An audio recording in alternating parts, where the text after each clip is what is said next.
This is the Chase and Sanborn Hour, and this is Don Amici welcoming you for all of us. For Nelson Eddy, whose magnificent voice has made him one of the most important figures in the musical world today. For the ace of comedians, our own W.C. Fields. Yeah, he's an ace and I'm a joker. We're a couple of deuces, wild. Continue dealing, Mr. Amici. Well, since you've handed me the deck, Charlie, I'll deal a pair of queens. Our guest, Miss Ida Lupino, who walks away with new honors in her latest picture, Artisan Models, and our own lovely Dorothy Lamour. Ah, my queen of hearts. What a hand to hold. Oh. And to make it a full house, there's Robert Armbruster and, of course, Edgar Bergen and Charlie McCarthy. We hope you'll enjoy your visit with us, and we hope, too, that throughout this week you will enjoy Chase and Sanborn coffee. Take a look at Edgar Bergen, will you? Looks as if he'd been through a real nightmare. Probably that little nightmare Charlie McCarthy is after him again. Oh, is that so? I heard that last crack there. Well, you can't pin that on me. I haven't seen Bergen all week. No. Now, Charlie, you know I've been very busy. Is that so? Yes. And there are so many little things, that take up so much time. Isn't it true? Yes. Yes, so many little things take up so much time. That's pretty good. Yes, well, I saw you with one of those little things down at the Coconut Grove. And she wasn't so little either. Well, am I right or am I right? Well, if you must know, I have met a charming young lady. Oh. Yes, and I have, shall I say, been entertaining her with, shall I say, some degree of success. Well, did you, or are you just, shall you say? Well, be definite. Have you seen her often? Well, only about 4 times the past week. Only 4 times. Mm-hmm. Are you courting her or are you haunting her? No. Now, Bergen, come clean now. Tell me everything. Everything? Yes. It still may not be too late. Oh, I see. Well, I'll tell you, Charlie. This girl is different. They all are, lad. I see. Different. Tell me more. Fool, all right. Well, this girl of mine, she doesn't care much for the glamour and the nightlife. She prefers the simple things. Bergen, you're sitting pretty. Tell me, did you kiss her? Yes. Well, liar. All right. Should I? Oh, come now. Remember, we're pals. Yes. I won't talk. No. Well, The suspense is awful. Did you? Well, Oh, come. Well, what business is it of yours? Oh, so you couldn't kiss her, huh? Well, after all, why should I? Why should you? That's too much for me. That's too much. After all, it's being done, Yes, I suppose so. Charlie, you don't seem to be able to appreciate the cultural influence woman has on man. Uh-huh. Woman is like a delicate flower. Delicate flower. Bergen, you don't get around much, do you?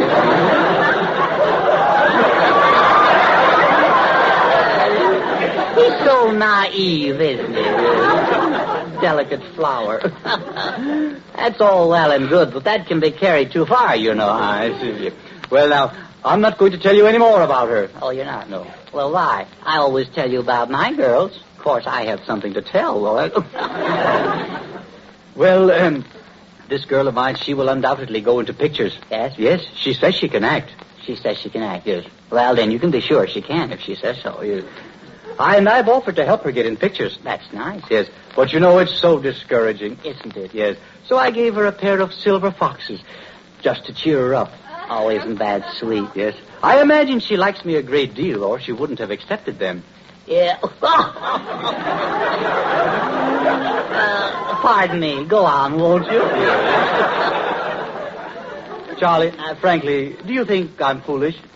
Bergen, I have nothing to say, and this is the time to say it.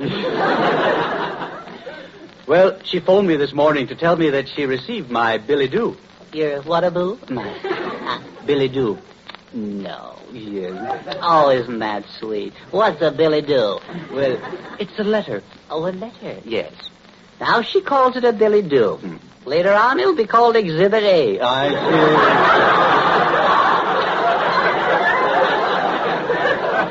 How old are you, Bergen? Well, I'm in my early 30s. That's too bad. You're too old. Too old for what? For me to tell you what every young man should know. Then why don't you get married, Mr. Bergen? Well, why? Well, you might as well. You have that worried look already. In fact, you're the most married-looking single man I've ever seen. Yes, sir, I've decided you should get married, Bergen. I should? Yeah. Well, maybe you're right. I know I'm right. It's a shame to waste a face like that. Oh, that's...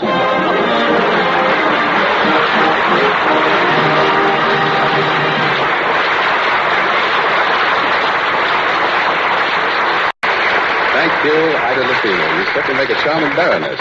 And if your ardent young admirer, Charles McCarthy, will only be patient a bit longer, we'll see that he gets his chance to co-star with you in the very special, super dramatic opus he has written for you. But first, let me say that the Chase and Sanborn Hour with W.C. Fields, Nelson Eddy, Edgar Bergen, and Charlie McCarthy, and Dorothy Lamour will continue in just a moment. Spies to the right of us and spies to the left of us. It's getting to be a habit around here. Say, I hear you've written a play about spies, Charlie. Yes, I have, Don. What do you call this play about spies? I call it, Spies. It's one of those tricky titles. Good, eh? The scene is the ballroom of the Grand Hotel off the coast of Labrador. Duke Ole Olsen, a Swedish spy, played by Mr. Charles McCarthy, that's me, is dancing with the Countess leaning against her, a Hungarian spy. This spy is played by Miss Ida Lupino. The time is indefinite. Yeah, well, look, Charlie, what do I do? Oh, you're a spy. You lurk around. Yeah, but what do I do? Well, that's what you do. You stop and lurk and listen.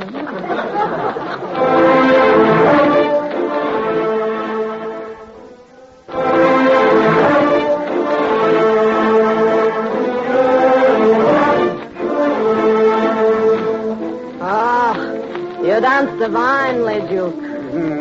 Yeah, well, you ain't so bad yourself, Countess. The music is divine, is it not? Yeah, there is that. It's the cats, especially the violin. Oh, that song, always it makes me think of my homeland. Yeah, me too, Countess. And never get tired of hearing the Blue Danube. Did you hear that? What is it? I think I heard a spy spying. Tell me, who are those three gentlemen wading in the punch bowl? Well, if they're wading in the punch bowl, they ain't no gentlemen. Oh, those three. Well, they are three German spies.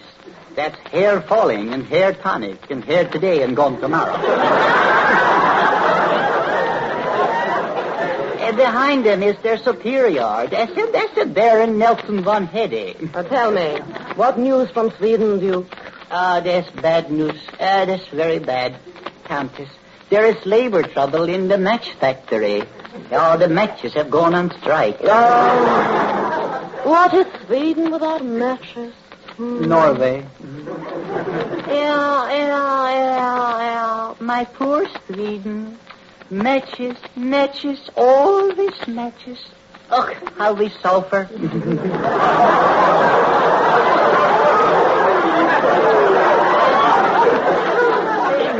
But there is no time to waste. We must get the papers. For Sweden. For Hungary. Quick, let us hide in the butler's pantry while no one is looking. Harry, dear. Area. Alone at last, eh? They'll never suspect we're English. We're safe here, my lad. Safe as a bug in a rug. Oh, it's a bit all right here, eh? Oh, yes. Oh, for a sight of Piccadilly Circus and a cut of roast beef. Aye, and a peep at Leicester Square and a flight of fish and chips. Oh, lovely. Let's go back, Harry. Let's chuck this old booming spy business. Oh, we can't leave now, Harriet. I must get the pipers. It's for England, old gal. Yes, for England. Yes. Come in. Welcome and greeting, Baron von Hede. You're right on time. We never expected you. Also, are you the Duke von Ole Olsen? Yeah, sure I am. On the Fräulein is Countess lean against her? I am. Well, I know who I am, so that's done.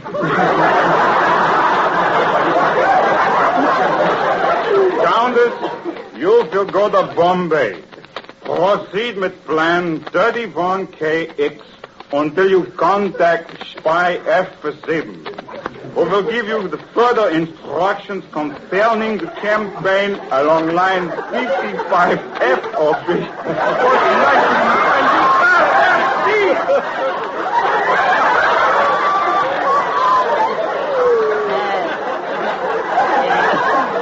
Pretty deep into that line.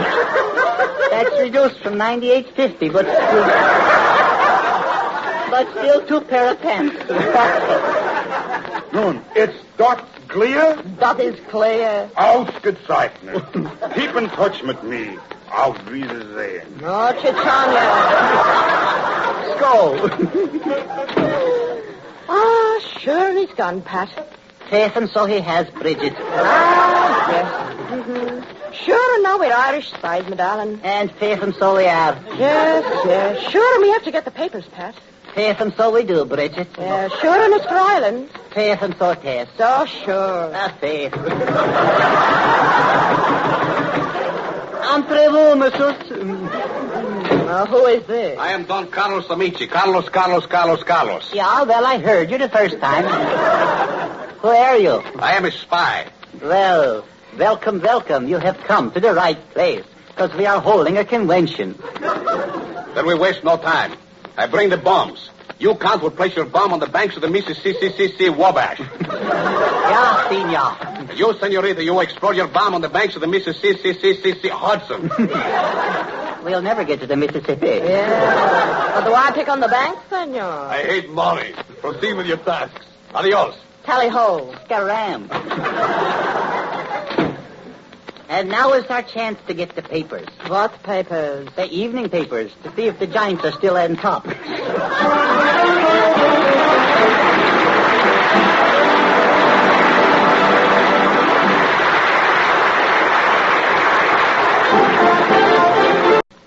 Well, Bill, how's every little thing? I never pay attention to any little things, Don, excepting Charles. Why, don't you like Charlie, Bill? Oh, he talks too much when Bergen's around. When he's alone, he doesn't open his mouth. Hello, Toothache. Hello, Mr. Fields. Swamp Root, I thought I plowed you under last week. What's the matter? Don't you love me, Mr. Fields? Yes, I do, Charles. I was going to buy you a little present today, a coat. Oh, what kind of a coat, Mr. Fields? Coat of paint. Oh. I've always thought a shellacking would do you good. Yeah? Well, why didn't you get it for me? I tossed a coin that said heads, a coat of shellac for Charles, and tails, a bottle of tonsil varnish for myself. So what happened, Mr. I Fields? tossed the coin and went down the sewer. Oh. Just status quo. Bill, what have you been doing over the weekend? I bought a hotel, Don. Well, I didn't know you knew anything about hotels, Oh, Bill. yes. I used to own a hotel in Bolivia, South America. Well, how do you like the Bolivians, Bill? I love the Bolivians. I had a brother who was killed in Bolivia. Any Bolivians around here? Yes, Brother Felix Wendell Schaefer Fields. Shot at the microphone for eulogizing Bolivia. Was shot through the heart from the top gallery of the theater. Shot for praising the country, Bill? Yes, he said the country was too good for the people that lived there. I love Bolivia. Well, what did they do with the man who shot your brother, Bill? Did they hang him? No, the verdict was that the man who shot him was one of the best shots in Bolivia. Boy, I don't think I'd care so much for the Bolivians if they do things like that, Bill. Don't stand so close to me when you talk that way, Don. I love Bolivians. What was that?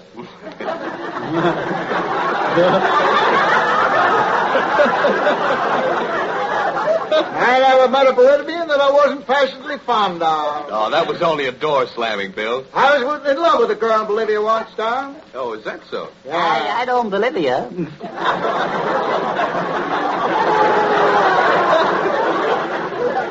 Charles, you're nothing but a tease. Did you ever marry the girl, Bill? No, she's snoring asleep, Don. In fact, that was her name, Sonora. Do you love Bolivians better than me, Mr. Fields? Yes, Charles, I love Bolivians next to you. I wish there were a couple next to you right now. Well, would you like to go to Bolivia again, Mr. Fields? How would you like to get down to the sawmill and play hopscotch among the buzzsaws? Bill, Tell me more about your hotel in Bolivia. How did you operate it? Oh, we operated on the American and European plan, Don. We really ran the hotel on the American plan, but the guests paid off on the European plan. Are the Bolivians easy to cater to, Bill? Not exactly, Don. A guest in the hotel complained to me one day. Said, Senor Fields, the towels in my room are not large enough to dry your face on. Well, what did you say, Bill? I said, very well, we'll send you less water. I did everything to accommodate them, Don. Well, did that satisfy him, Bill? Now, he was always complaining. One day he said the swimming pool was so dirty you couldn't swim in it. I said, what do you think those frogs are doing, treading water? There's two windows in my room and only one screen. And the flies are coming in the other window. Say, do you know, Mr. Fields, you know how to get rid of that red nose of yours? Yeah, drink until it turns blue.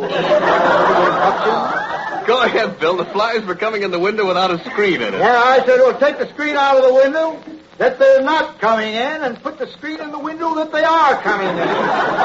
Very stupid, some of those fellows. Yeah, I agree with you, Bill. Yeah.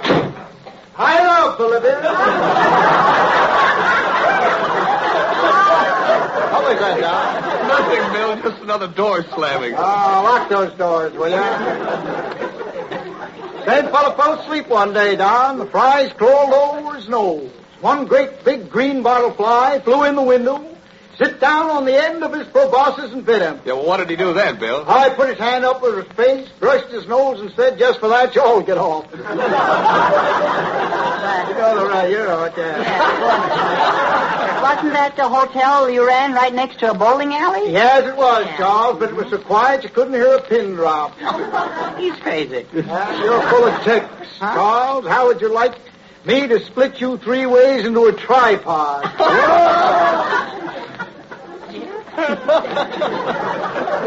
Now, my brother. Your brother? I didn't know we were talking about your brother, Bill. Ah, we will be from now on. I love Bolivia.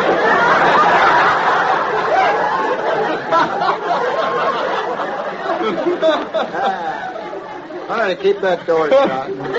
Go ahead, Bill. One day, going out the rear of the hotel, Don, to milk the elk. Milk the elk? Used to keep an elk there, Don. Cow's eggs boiled in elk's milk smothered with Bolivian onions is one of the rare delicacies of Bolivia. Oh, yeah. Go on, Bill, go on. On the way to milk the elk behind the hotel, I saw Chief Okeechobee of the Appalachia Cola tribe. That's quite a long name, That Bill. was a tough one, too. Just a nickname, Don. Chief says, how, pale face, all but the nose. Funny face. Quite a kidder. I said, and how, Okeechobee? The squirrel was sitting under a tree feeding her papoose. She fell asleep and the baby started to cry. Rattlesnake approached. Oh, rattlesnakes are horrible, Bill. Oh, no, not Bolivian rattlesnakes, Don. They're full of intellect and the milk of human kindness. Is that so, Bill? Yeah, the rattlesnake shook its rattles and amused the young papoose to prevent it from crying and waking its mother. The snake even took its tail. Even stuck its tail in the baby's mouth so the baby could use it as a pacifier. Did it?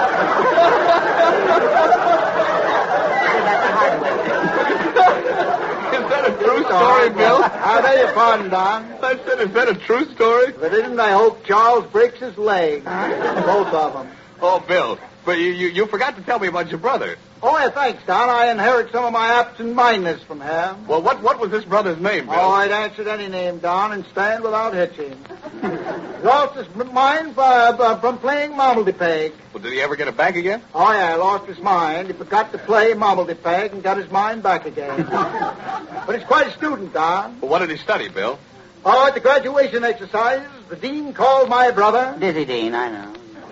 No, Charles, call Hubble. Oh. He said, wipe the gum out of your ears, will you? Dizzy Dean called my brother out. Out where, Bill? He called him out at second base. What am I talking about? You're talking about your brother, Bill. Oh, thanks very much, Don. The dean said to my brother Hamilton. Oh, his name is Hamilton, is it? The dean said, Hamilton, you're now a full-fledged doctor. Boy, I bet your brother was proud of that, huh? No, Don, he wanted to be a lawyer. The dizzy dean said, "But, my son, you have just completed 4 years in medical college." So what did your brother say to that, Bill? He said, "I came here to be a lawyer, and I'll stay here until I am one." It was all mixed up, Don. He had Momley Peg on the brain. Did he ever pass the bar? That was his trouble. He never did. I had to cut a man's appendix out once. After the operation, the patient said, "You forgot to cut out my appendix." So what did your brother say, Bill? Says, "What do you think this is in the jar?" The patient says, "Look at him yourself." Did your brother look at it? He did. He said, "Great heavens, I've removed my own appendix." That's Crazy. terrible, Bill. Oh, yeah, my brother, he was pleading a case once, and he was so absent-minded, he saw it off the judge's leg. The jury laughed immoderately. No response from the Boy, he audience. certainly was absent-minded. Yes, he took after my cousin Penelope in that respect. Well, you never told me about your cousin Penelope. Oh, Was she yeah. pretty, Bill? Oh, her face was so wrinkled, she looked like 7 miles of bad road. She had so many gold teeth, Don, she used to have to sleep with her head in a safe. Died in Bolivia. Oh, Bill, it must be hard to lose a relative. It's almost impossible. Bill, tell me, whatever made you leave Bolivia? I don't know, Don. I haven't found out to this day. I went to the governor's ball at Paz, Bolivia one night. I woke up in the hospital next morning in Cucamonga, California. Well, what happened, Bill? I threw the covers off my bed and reached for the bell. The nurse came in and said, "You've broken all cross-country records between here and Bolivia, and you're the only man alive who ever jumped clear across the Panama Canal." Says, "Whatever made you try to kiss the governor of Bolivia's wife?" Oh, well, that was a silly thing to do, Bill. Whatever made you do it? I don't know, Don. Must have been something I drank. Yeah. How far is Bolivia from Cucamonga, Mr. Field? Just one night's run, John. Can I stay at your hotel, Mr. Field? Yes, you can stand in the corner. I'll drive spikes in your head, and you can be the official hat rack. Now, Bill, don't pick on Charlie that way. Oh, he can't hurt me, Mr. Amici. I belong to the CIO. CIO, eh? Can't injure Oaks. No. Come, Charles, let me take you for a little walk. Where are we going, Mr. Field? What do you care? You're not coming back. I love Bolivia. I love Bolivia. I've forgotten the words to He song. loves Bolivia, so thank you, Edgar Bergen and Charlie McCarthy, and thank you very much, W.C. Field. Well, here we are, back again. Hear ye, hear ye, hear ye. The meeting is called to order. Well, you sound very businesslike, Charlie. I am, and definitely, too. The members of the September Sales Committee will answer the roll call. Don Amici? Present, Sir Charles. Carlton Cadell? Accounted for, Chairman McCarthy. I hate to call his next name, but if I must, I must. W.C. Fields. I couldn't come today, Windwood. If you fix on me again, I'll commit suicide. Ashes to ashes, dust to dust. If the grubs don't get you, then the termites must. Yeah. As chairman in charge of the Chase and Sanborn's big September coffee sale. Falderall and Gadzooks. I am the originator of that, the creator of the big noise. You mean the big nose?